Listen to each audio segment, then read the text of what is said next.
गोश्त गलना शुरू हो जाता है, सड़ना शुरू हो जाता है, उसके बाद में हड्डियां गल जाती है, हत्ता कि मुकम्मल आदमी मट्टी में मिल जाता है। अब काफिर लोग अल्लाह के नबी सल्लल्लाहु अलैहि वसल्लम से कहते थे कि ये मट्टी के रेजे रेजे से अल्लाह ताला इंसान को निकालेंगे कैसे? ये तो बिल्कुल नामुमकिन चीज है, और एक आदमी के अकल में कभी ये बात आ ही नहीं सकती कि वो बोसीदा इंसान जो बिल्कुल मट्टी हो गया, मट्टी उसका गोश्त हो गई, गोश्त उसकी मट्टी हो गई, उसके हड्डियों का ठिकाना नहीं, उसके खाल का ठिकाना नहीं, उसके गोश्त का ठिकाना नहीं, अब दोबारा वो जमीन से कैसे निकलेगा? और ये मोहम्मद तो दावा कर रहे हैं कि अल्लाह ताला कब्रों से दोबारा जिंदा कर कर अपने सामने खड़े रखेंगे। तो ये कहते थे ज़ालिका रज्उम बईद, ऐसा होना नामुमकिन है, मुहाल है, कभी भी ऐसा हो ही नहीं सकता। अल्लाह ताला फरमा रहे हैं ऐसा क्यों नहीं हो सकता? ये तो हम दुनिया में तुम्हारे सामने कई मर्तबा, साल में एक मर्तबा 2 मर्तबा करते ही हैं और तुम अपने आंखों से देखते हो। और ये तो एक बात हुई। दूसरी बात ये कि हम अकल से इसको समझने की कोशिश करें, अगर अकल से हम इसके घोड़े दौड़ाए तो मालूम हो जाएगा कि दुनिया में दोबारा अल्लाह हमको पैदा करे, ये पैदा करना अल्लाह के लिए कोई मुश्किल चीज नहीं।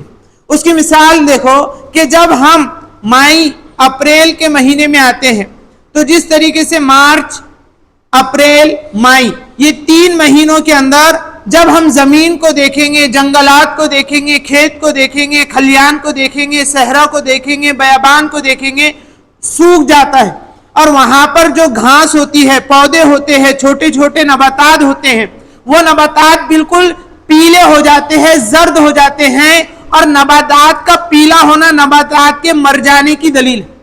जो नबातात, जो पौधा पीला हो जाता है और वो मुरझा जाता है, जमीन की जानिब झुक जाता है, ये इस बात की दलील है कि पौधा मर गया, ये मुर्दार है, मय्यत है।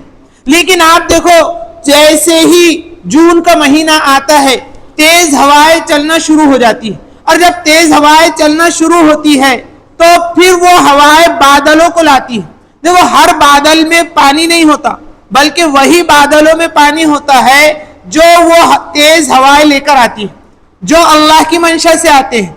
अब जो तेज हवाएं चलती है तो फौरन इंसान इस बात का अंदाजा लगा लेता है कि अब यकीनन बारिश आने वाली है। फिर बादल आते हैं, बादल के जरिए से पानी बरसता है, और जब पानी बरसता है तो वही सूखी हुई घास जो बिल्कुल मर चुकी थी मई के मौसम में, अप्रैल के मौसम में, वो जुलाई और अगस्त में बिल्कुल तरोताजा हो जाती है, लहलहाने लगती है, हरी भरी हो जाती है, उसका पीलापन खत्म हो जाता है और पीला रंग उसका हरे रंग में बदल जाता है, कन्वर्ट हो जाता है। आप देखो, आप रास्तों से जाओ, सहरा से गुजरो, जंगलात से गुजरो, मैदान से गुजरो, तो दोनों मौसम के दरमियान आपको फर्क मालूम होगा।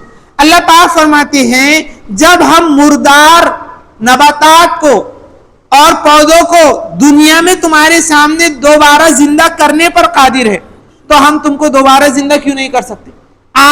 हम हमेशा गुजर जाते हैं साल में, हम कभी इस पर अंदाजा नहीं लगाते, हम इस पर कभी गौर व फिक्र नहीं करते। एक सहाबी रसूल आए अल्लाह के नबी सल्लल्लाहु अलैहि वसल्लम की खिदमत में और उन्होंने अर्ज किया, या रसूल अल्लाह, अल्लाह ताला दोबारा कैसे जिंदा करेंगे? अल्लाह के नबी ने फरमाया, क्या तुम जंगलों में चलते नहीं?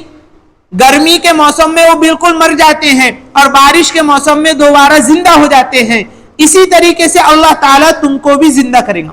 और सूरह फातिर के अंदर अल्लाह रब्बुल इज्जत ने इसी को मुसलमानों को समझाने के लिए और तमाम इंसानों को समझाने के लिए बयान किया। अल्लाह ताला ने फरमाया, अल्लाहुल्लज़ी युरसिलुर रियाह, वही अल्लाह है जो बारिश के मौसम में हवाओं को भेजता है। अब जब हवाएं आती है तो वो हवाएं फतुसीरु सहाबा, तो वो बड़े बड़े बादलों को आगे ढकेलने का काम करती है, आगे वो उनको बढ़ाती है, फिर वो हवाएं बादलों को लाती है और हम उसको ऐसे शहर की जानिब, ऐसे जंगल की जानिब उन बादलों को लाते हैं जो जंगल गर्मी की वजह से बिल्कुल मुर्दार हो चुके थे, वहां के दरख्त बिल्कुल झड़ चुके थे, उनको पत्ते नहीं थे, वहां की घास फूस बिल्कुल पीली हो चुकी थी। फ़अहयैना बिहिल अर्द बाद मौतिहा, हम इसके बाद मुर्दा जमीन को इस पानी के जरिए से जिंदा करते हैं। कज़ालिकन नुशूर, इसी तरीके से हम तुमको भी जिंदा करेंगे, यानी तुमको भी हम कब्र में से दोबारा उठा लेंगे। یہ ہمارے لیے کوئی مشکل نہیں. اب دوسری عقلی دلیل دیکھو کہ دنیا کے اندر کتنی چیزیں وجود میں آئی. جیسا کہ آج ہوائی جہاز ہم اس کو روزانہ دیکھتے ہیں کہ وہ اڑان بھرتا ہے, کئی لوگ اس میں سوار ہوتے ہیں. سب سے پہلے جس آدمی نے ہوائی جہاز بنایا تھا اس کا نام ابو القاسم عباس ابن فرناس تھا. یہ آدمی خلیفہ بنو عباسیہ کے زمانے میں عبد الرحمن ثانی بادشاہ کے زمانے میں آیا. اس آدمی نے سب سے پہلے 822 عیسوی میں پیدا ہوا. اس آدمی نے اس کوشش کی کہ دیکھو ہم ہوا میں کس طریقے سے اڑے. لہذا اس کے بارے میں آتا ہے کہ اس نے ریشم کا ایک لباس بنایا اور اس کو بڑے بڑے پر لگائے, اور پھر وہ پر کے ذریعے اس نے پہاڑ پر سے وہ لباس کو پہن کر کودی ماری, اور وہ 10 سیکنڈ تک آسمان میں مطلب ہوا میں رہا. کتنے سیکنڈ تک؟ صرف 10 سیکنڈ. آپ بتاؤ 10 سیکنڈ اوپر سے نیچے آنے کو لگتے, اور اوپر سے جو آدمی 10 چھلانگ لگائے گا وہ 10 سیکنڈ میں نیچے آئے گا. وہ 10 سیکنڈ تک ہوا میں رہا, بعد میں وہ زمین پر آ کر گرا, جس کے گرنے کی وجہ سے اس کے کمر کی ہڈی ٹوٹ گئی. پوری زندگی وہ معذور رہا. معذور رہنے کے بعد اس کا انتقال بھی اسی معذوری کی حالت میں ہوا. اس کے بارے میں آتا ہے کہ یہ نشہ آور چیز استعمال کیا کرتا تھا تاکہ پیٹھ کے درد میں کمی ہو جائے. اس کے لیے وہ نشہ کرنا اس نے شروع کر دیا. لوگ جو قدامت پرست لوگ رہتے, پرانے مزاج کے لوگ رہتے, وہ کہتے دیکھو پرندہ بننے کی کوشش کر رہا تھا, اللہ تعالیٰ نے چلنے سے بھی معذور کر دیا. تو اگر ہوائی جہاز کی تاریخ اگر ہم دیکھیں تو سب سے پہلے ایک ابو القاسم نام کا مسلمان سائنسداں اور مسلمان موجد اس کا نظر آتا ہے. اس کے بعد زمانہ گیا اور کئی زمانے کے بعد 1903 17 دسمبر کو رائٹ برادران امریکہ میں 2 بھائی ہیں, وہ ان کے نام سے, یہ 2 بھائی تھے رائٹ برادران کے نام سے مشہور ہوئے. ان دونوں نے سب سے پہلے ایک ایروپلین کی شکل دی, ہوا کے دباؤ کی معلومات حاصل کی, اور ایک ہوا میں ڈھانچہ اڑایا. اور ان کا ایک ڈھانچہ یعنی وہ سب سے پہلا ایروپلین جو ہوا میں اڑا اس کی مقدار 1 منٹ کی تھی, یعنی 1 منٹ وہ سب سے پہلے ہوا میں اڑا, اور یہ سب سے زیادہ مقدار تھی اس زمانے میں ہوا میں اڑنے کی. اس سے پہلے کبھی بھی دنیا میں کوئی شخص 1 منٹ سے زیادہ ہوا میں ہوائی جہاز کی شکل میں نہیں اڑا. آپ بتاؤ وہ زمانے میں کہا جاتا ہے کہ یہ ہوائی جہاز میں صرف 2 بھائی سوار تھے, 852 فٹ کی اونچائی پر یہ ہوائی جہاز گیا, 1 منٹ تک یہ چلتا رہا, بعد میں اس کو لینڈ کر دیا گیا یعنی زمین پر لایا گیا. اس کے بعد میں آج کا دور ہم دیکھیں کہ آج ہوائی جہاز میں جو جمو بیگ ہوتا ہے یعنی ایئر بس, اس کے اندر 1000 آدمی بیٹھتے. کتنے آدمی؟ 1000 آدمی بیٹھتے ہیں. ہزاروں میل وہ چلتا ہے, 35,000 فٹ کی اونچائی پر وہ اڑتا ہے. تو 852 فٹ اور 35,000 فٹ کتنا فرق ہو گیا. لیکن اس کے باوجود اتنے پلین میں, اتنی ہوائی جہاز میں اتنی نئی نئی چیزیں آ گئی, اتنی سہولتیں آ گئی, اس کے باوجود رائٹ برادران کو ہی لوگ موجد کہتے ہیں کہ انہوں نے ہی ہوائی جہاز کو بنایا. آج دنیا میں ہوائی جہاز کو بنانے والے یہی لوگ ہیں, یعنی یہ 2 بھائی ہیں. ان کے علاوہ کسی کو ہوائی جہاز کا موجد نہیں کہا جاتا.